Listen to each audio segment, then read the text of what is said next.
नमस्कार, आप देख रहे हैं यूपी भारत। मैं हूं आपके साथ शिखा। बुलेटिन की शुरुआत करने से पहले एक नजर डालेंगे हेडलाइंस की ओर। चित्रकूट में मिलावटी शराब के सेवन से 5 लोगों की मौत, सीएम योगी का सख्त एक्शन। एसडीएम और सीओ के साथ 10 लोग निलंबित। पंचायत चुनाव की सरकार की जोरदार तैयारी, 12 घंटे के अंदर 66 पीपीएस अफसरों के ट्रांसफर। उत्तर प्रदेश में लगातार बढ़ रहा कोरोना वायरस का खतरा, 496 मिले संक्रमित। संघ चालक ने हिंदू महिलाओं के कम वस्त्रों पर उठाया सवाल, बोले अंग प्रदर्शन कर पुरुषों को भड़काती है ऐसी महिलाएं। सहारनपुर में 2 पक्षों के बीच मामूली विवाद में जमकर खूनी संघर्ष, एक पक्ष ने दूसरे पक्ष के लोगों पर ताबड़तोड़ फायरिंग की। चित्रकूट जिले में मिलावटी शराब के सेवन से शनिवार को 5 लोगों की मौत के मामले में मुख्यमंत्री योगी आदित्यनाथ ने सख्त एक्शन लिया है। सीएम योगी आदित्यनाथ ने गोरखपुर से ही इस प्रकरण में जिम्मेदार लोगों के खिलाफ सख्त कार्रवाई के निर्देश दिए हैं। इसके बाद एसडीएम और सीओ के साथ 10 लोगों को निलंबित किया गया है। चित्रकूट जिले के थाना राजापुर क्षेत्र के ग्राम खोपा में मिलावटी शराब के सेवन से 5 लोगों की मौत और निवर्तमान प्रधान के साथ 5 की हालत गंभीर होने की घटना को गंभीरता से लेते हुए मुख्यमंत्री योगी आदित्यनाथ ने अधिकारियों को सख्त कार्रवाई के निर्देश दिए हैं। उत्तर प्रदेश की योगी आदित्यनाथ सरकार ने त्रिस्तरीय पंचायत चुनाव की अधिसूचना जारी होने से पहले ही अपनी तैयारी मुस्तैद कर रही है। सरकार ने इसकी शुरुआत पुलिस विभाग के तबादलों से की है। सोमवार को सुबह 56 डिप्टी एसपी का तबादला किया गया है। इसके पहले शासन ने रविवार रात को 10 अपर पुलिस अधीक्षकों का कार्यक्षेत्र बदला गया था।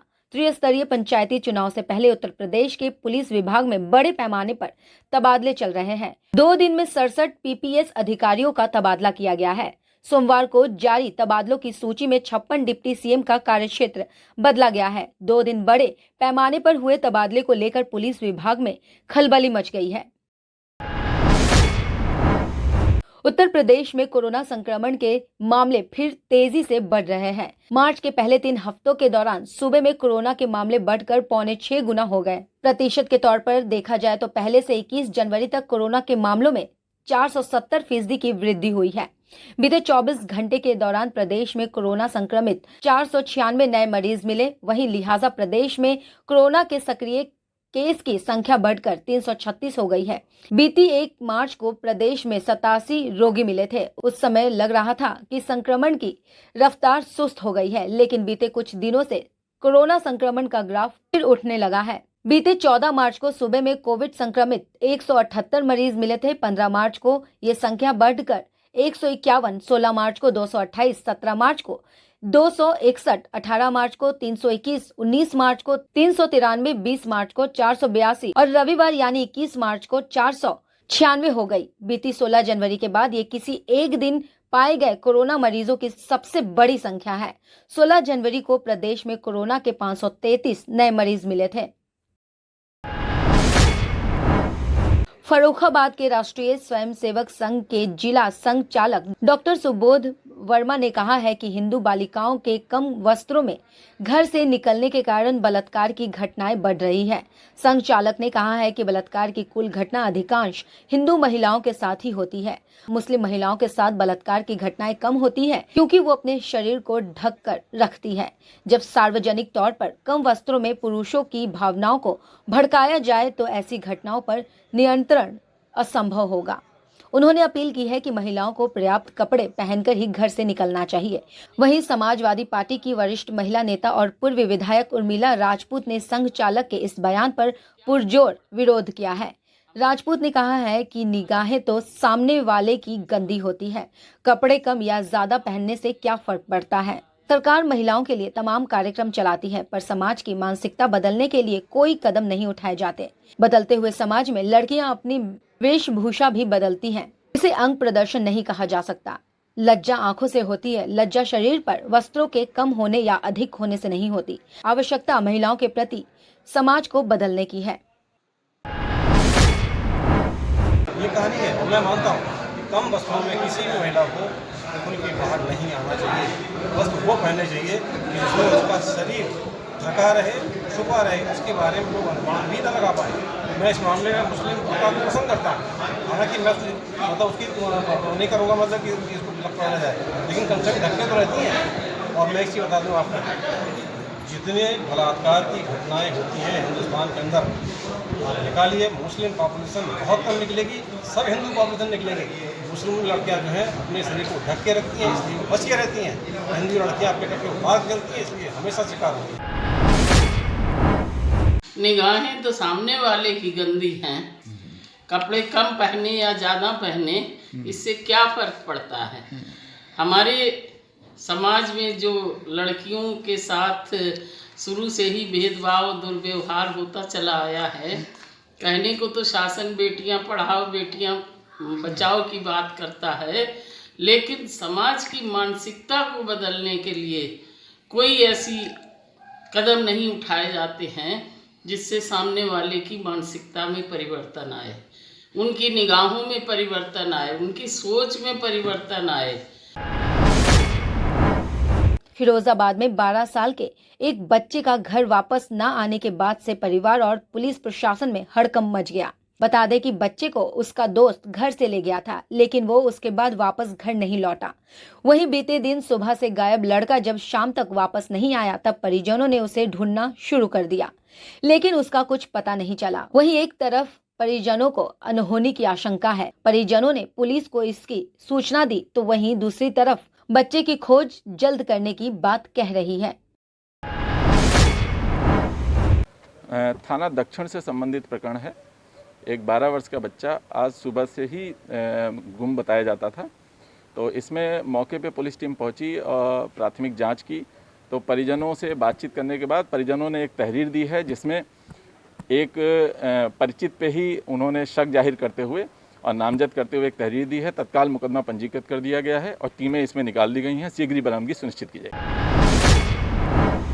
सहारनपुर में दो पक्षों के बीच मामूली विवाद को लेकर जमकर खूनी संघर्ष देखने को मिला। एक पक्ष ने दूसरे पक्ष के लोगों पर ताबड़तोड़ फायरिंग की। गोली लगने से 3 लोग गंभीर रूप से घायल हुए। वहीं घायलों को मेडिकल कॉलेज से हायर सेंटर में रेफर किया गया है। इस घटना से गांव में तनाव का माहौल बना हुआ है। मौके पर पहुंची पुलिस टीम जांच में जुट गई है। ये पूरा मामला गांव नवाखेड़ी का बताया जा रहा है। रायबरेली में तेज रफ्तार का कहर देखने को मिला, जिसमें 2 लोगों की दर्दनाक मौत हो गई। बता दें कि तेज रफ्तार ट्रक ने कार में टक्कर मारी। टक्कर मारकर ट्रक चालक ट्रक लेकर मौके से फरार हो गया। वहीं कार सवार 5 लोगों में से 2 की मौके पर ही मौत हो गई, जबकि 3 की हालत गंभीर बनी हुई है। ये पूरी घटना कुचरिया स्थित SJS स्कूल के पास की है। खबर औरैया से है, जहां कटौती पर खेती कर रहे 60 साल के किसान की हत्या का मामला सामने आया है। किसान रामचंद्र अपने बेटे के साथ कई साल से अजीत तमल राजीव नगर में खेत में झोपड़ी बनाकर रहते थे और अपने खेतों की रखवाली करते थे। घटना उस वक्त की है जब बेटा मनोज खेत देखने चला गया था। जब लौटकर आकर देखा तो पिता रामचंद्र झोपड़ी में नहीं थे। पिता को ना पाकर आवाज लगाई। वहीं झोपड़ी के बाहर चारपाई पर खून लगा अंगोछा पड़ा देखा। मनोज ने पड़ोस में रखवाली कर रहे लोगों को जानकारी दी। पड़ोस में रखवाली कर रहे लोगों के साथ अपने पिता की तलाश शुरू कर दी। वहीं खोजबीन के बाद पिता का शव पास की झाड़ियों में पड़ा देखकर सबके होश उड़ गए। इस घटना की जानकारी पुलिस को दी। पुलिस ने तत्काल घटनास्थल पर पहुंचकर फॉरेंसिक टीम और डॉग स्क्वाड की मदद से साक्ष्य जुटाने में लगी है। वहीं बेटे ने कुछ लोगों पर शक भी जताया है। सर, हमारे पिता के साथ ये घटना घटी है। हम खाना बना के खिला के उन्हें चले गए वो वाले हार पे, और वहाँ से आए तब उन्हें किसी ने टाँचिया मार दिया। कहाँ मिले बताइए? वो एक खेत पे थे और देखा तो फिर हम ये झाड़ियों में पड़े मिले। हमें सब जगह मैंने ढूंढा। तब थाना अजीतमल क्षेत्र में आज रात्रि तकरीबन 11:30 बजे थाने पर एक सूचना प्राप्त हुई थी कि एक व्यक्ति जो इटावा के रहने वाले हैं, जिनका नाम रामचंद्र सनफ लखन सिंह है, उनका शव जो है वो राजीव नगर क्षेत्र में एक खेत में पाया गया है। जो उनकी शरीर पे जाहिरा चोट है, ऐसा लगता है सर पे किसी हथियार से उनके प्रहार किया गया है। जो हमारी फील्ड यूनिट की टीम है और जो हमारी डॉग स्क्वाड की टीम है, उनके माध्यम से साक्ष्य संकलन की कार्रवाई की जा रही है और साथ ही साथ जो उनके परिजनों द्वारा तहरीर दी जाएगी उसके अनुसार इसमें जो आवश्यक विधिक कार्रवाई है वो की जाएगी। मेरठ में एक अपहरण का मामला सामने आया है, जहां आरोपी अमन महाराजन ने पिछले 3 महीने से एक लड़की को बंधक बनाकर रखा हुआ था। पीड़ित लड़की की मां ने बताया कि एजेंट खुशी कुमारी ने उसकी लड़की को काम पर लगवाया था, लेकिन ना तो उसकी लड़की से उनको मिलने दिया गया और ना ही बात करने। जब पीड़ित की मां को पता चला कि उसकी बेटी मेरठ में है, तो उसने पुलिस से अपनी बेटी की खोज की मांग की। वहीं सूचना मिलने पर पुलिस एक्शन में आई और कार्रवाई शुरू कर दी। ये पूरा मामला लाल कुर्ती क्षेत्र के कचहरी रोड का है। आगामी पंचायत चुनाव और होली के त्योहार को देखते हुए रायबरेली का अखबारी विभाग कच्ची और अवैध शराब बनाने वालों और बिक्री करने वालों पर लगातार शिकंजा कस रहा है।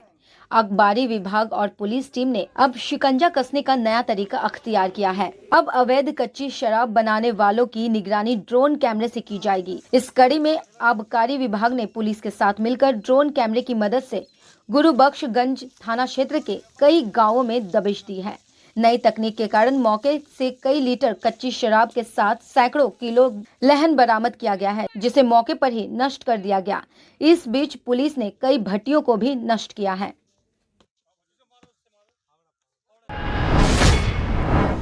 घाटमपुर एरिया में एक बसाह नाला है, जहां एक सूचना मिल रही थी काफ़ी दिनों से कि बड़े पैमाने पर कुछ वहां लोकल लोग भट्टियां बना के शराब बनाते हैं।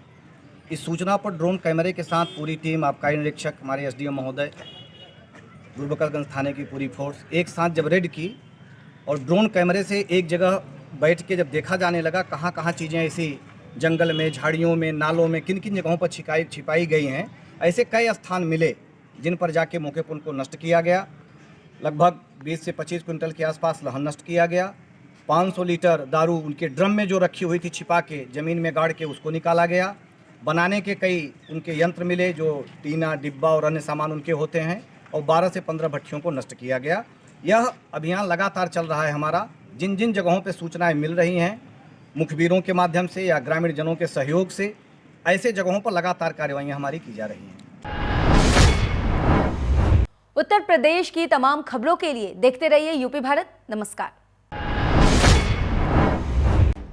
उत्तर प्रदेश की हर खबर से रूबरू होने के लिए लाइक और सब्सक्राइब करें यूपी भारत।